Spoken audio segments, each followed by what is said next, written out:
Yeah, Casey Hunt, we saw that in an extraordinary way in Amy McGrath's opening announcement, where she was weaving her campaign effort into the struggles of a lot of different people in the state of Kentucky.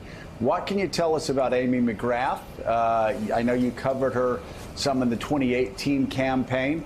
And looking forward, does Mitch McConnell have a reason to be concerned? Have you heard anything about his camp's reaction to running against Amy McGrath? Well, Joe, I will say that some of his top advisors are already tweeting this morning in response to the news on this show, looking at essentially saying that they think McGrath has positions like you and Dave were just talking about that will put her outside of the mainstream, and that we will be reminded of those positions shortly. So I think that what that tells you is they were definitely prepared for this, and I think we're going to see an onslaught. And, taking on Mitch McConnell is no small thing, and to decide to do it means deciding to put your entire life and career under a very intense microscope with a lot of money, trained on telling a lot of people about all the flaws in your past. So clearly Amy McGrath has decided she's ready for that.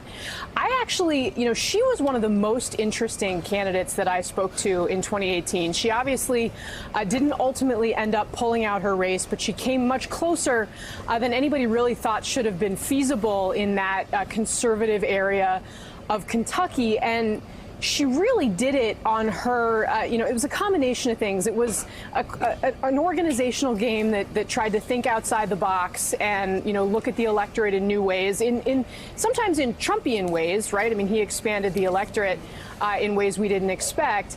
But she also is an incredibly compelling candidate with a compelling personal story, and you really can't overstate, and I think you and Dave touched on this as well.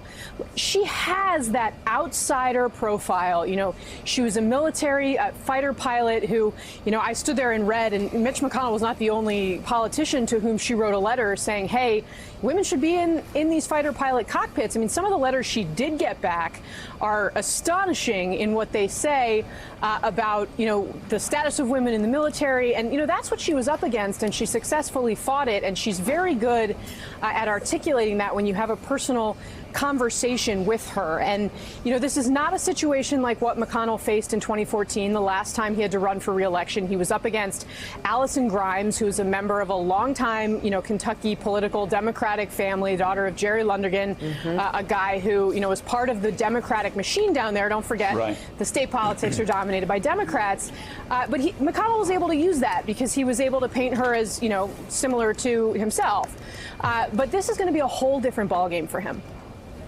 Yeah, Mika, it's very interesting talking about Amy McGrath's position on the show. It was very interesting that she distanced herself from taking private health insurance away from 155 million people, distanced herself from legalizing border crossings for those who are not American citizens.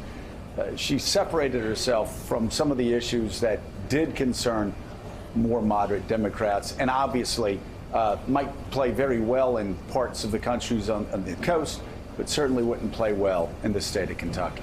No. And now on to... Thanks for checking out MSNBC on YouTube, and make sure you subscribe to stay up to date on the day's biggest stories. And you can click on any of the videos around us to watch more from Morning Joe and MSNBC. Thanks so much for watching.